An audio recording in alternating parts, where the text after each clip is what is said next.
So there are many different ways that you can use AI in small business and in your professional life. And some of them are surprising, things that you wouldn't think of. Today, I hosted a weekly workshop where I'm helping people to understand how to view AI. Instead of looking at the tools, look at the outcome that you want.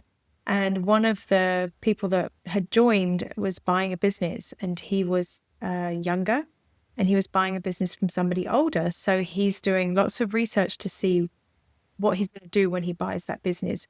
He's planning to put some AI agents in place. He's planning to use AI within the whole business. And as we chatted and talked about some of the tools that he could use, I was telling him that it's a really good idea because probably when he buys the business, there's going to be some turnover. Not everybody's going to stay.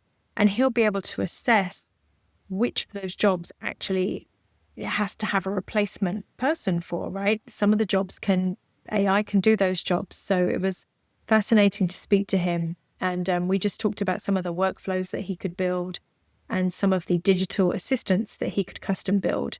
There are going to be tools that he can use that will be enterprise type platforms. But the good thing for him is because he's been using a lot of agents and tools himself, he has a pretty good general knowledge. I think he'll be able to build out a really good system and process type workflow. Some of the other people on the call were really interesting too. One person was in a profession where all of the information that he's handling is sensitive. So he's leaning on AI tools more for writing. He writes a lot of papers for his industry, does marketing work. And so he's leaning on it for that. But he's having a hard time figuring out how to use it confidentially. So we did talk about, I mentioned it on another video, we talked about duck.ai. Excuse me. But other than that, he's going to have to be really careful in how he handles things.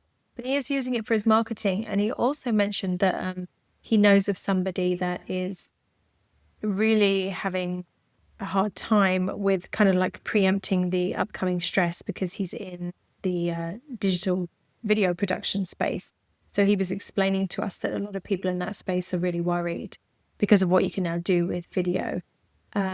Another person who was on the call was the head of an association. So they are responsible for making sure that their members receive education, and they're in a very traditional industry. And we talked about the concept of AI first business versus a traditional business and how people will be managing AI agents in an AI first business, and traditional businesses will be people managing people. And we really kind of everybody got clear on what that meant for their future. So there was no one size fits all.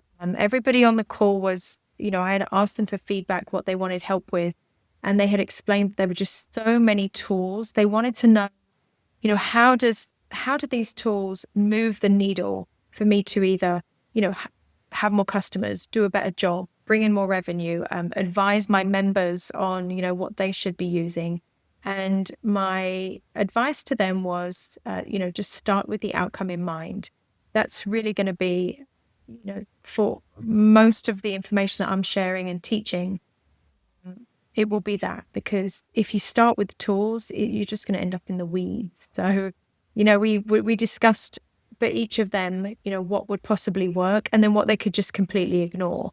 So for one of the people who joined, their goal was to be able, they're already writing using AI, but they want to be able to produce really polished presentations without having to do the design themselves. So we talked about Gamma, GAMMA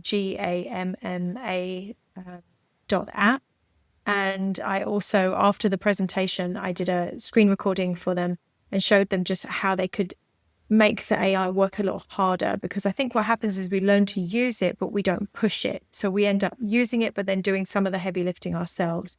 And if we're patient and we learn to get really good at prompting, which is basically just giving instructions, we can make the AI do all of the heavy lifting for us and do a really good job. So I hope this is helpful. And if any of this is of interest to you, there will be a link in my videos where you can either book a call to talk to me, you can book a consultation. I can help you with your AI planning, or I can even provide training for your team. So check out the link and I'll see you on the next video.